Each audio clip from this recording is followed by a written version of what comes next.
like samosa, right? So let's make it at home today. But not just in the usual way. I'll also share a slightly designer way of making samosas. So let's begin. The ingredients required for making samosas are also mentioned in the description box, so you can give a check over there. So now first we are going to take about 2 cups of maida in a bowl. Add about half a teaspoon of salt to it, followed by half a teaspoon of ajwain, which gives a really nice taste and flavor to the samosas. Now mix it all together, and then we are going to add 3 tablespoons of chilled ghee. Yes, the ghee should be chilled and not at room temperature. It will make the mixing very easy. Mix the ghee and maida really well till the texture of the flour becomes little crumbly and the color also darkens a little bit. Now to check if the measurements are in a correct proportion, take a little portion of the flour in your palm, press it and make a laddu kind of a shape. If it retains the shape and does not break apart, it means that the measurement taken for ghee and maida is correct.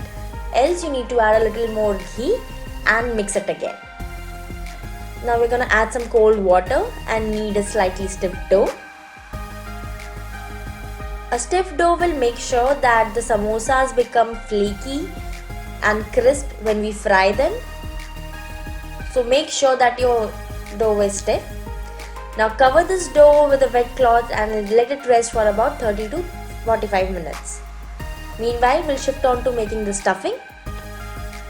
For the stuffing, heat about 2 tablespoons of oil in a pan. Add 1 teaspoon of jeera, followed by half a teaspoon of hing. Just when the cumin starts to crackle, stir this a little bit. Now we'll add 2 tablespoons of peas. I'm using frozen peas, you can use the fresh peas as well.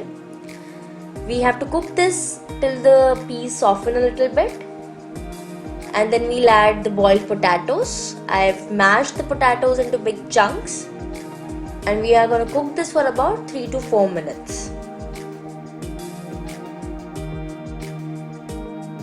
Then we are going to spice it up by adding some coriander powder, some red chili powder, garam masala powder, and amchur powder for the tanginess. Add some salt as per your taste. Crush and add some kasuri methi for a nice flavor. Mix everything together and cook for another minute or 2. We don't have to cook the masala for a longer period of time because the potatoes are already boiled and later we are going to deep fry the samosas.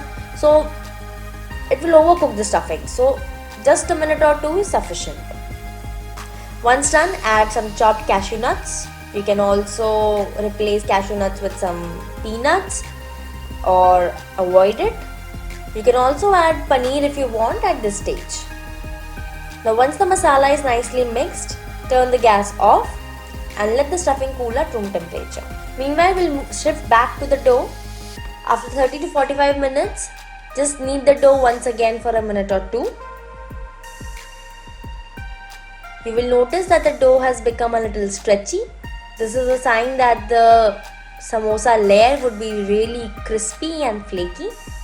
Now shape the dough like a log with your palms and then divide it into equal portions. Now take each portions and roll them in between your palms and make round discs. Grease the surface with some oil, and then we are going to roll these round discs into an elongated oval or egg-like shape. The rolled sheet should be slightly thick.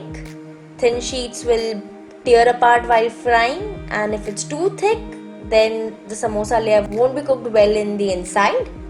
So it should neither be very thick nor very thin, but slightly thick.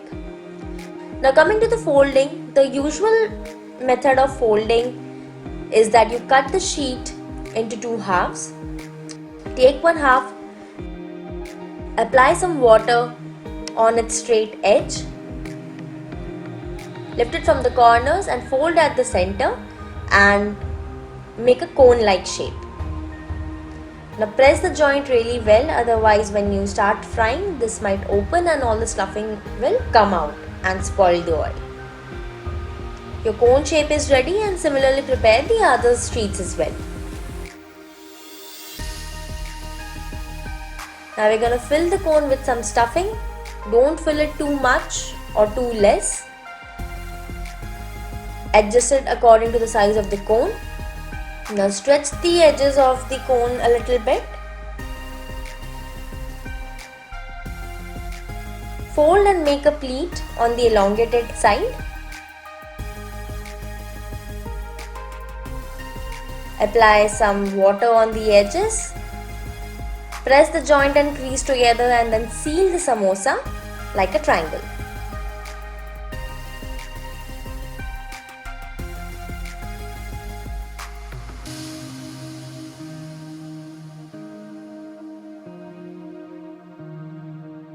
Your regular samosas are ready. Now for the designer method,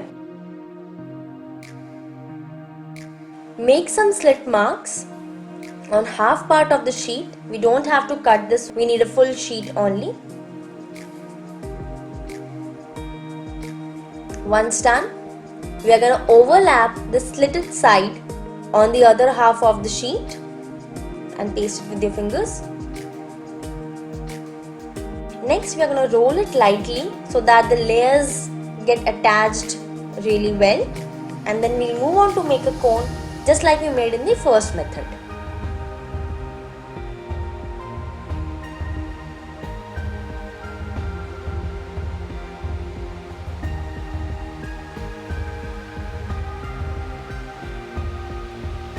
The pleat on the elongated side acts like the backbone of the samosa and helps to support it in a sitting position. Your designer samosas are ready as well. So now keep the samosas covered for about 10 to 15 minutes before frying. Meanwhile, we'll heat some oil on low flame for deep frying. To check if the oil is ready, drop a piece of dough. If it starts to float on top, that means the oil is hot. Take out that piece of dough, and now we are going to drop the samosas one by one. Fill your kadhai or pan with as many samosas as it can fit. This will make sure that the temperature of the oil is maintained and all the samosas are cooked evenly. We need to deep fry the samosas on low to medium flame only. Frying them on high flame will crisp the outer covering really fast, but the samosas will still be raw from the inside. Now once they turn golden brown, take them out on a tissue paper or kitchen towel. Similarly, we're going to fry the designer ones also and take them out on a kitchen towel once they're golden brown. Your tasty, flaky, hot samosas are ready.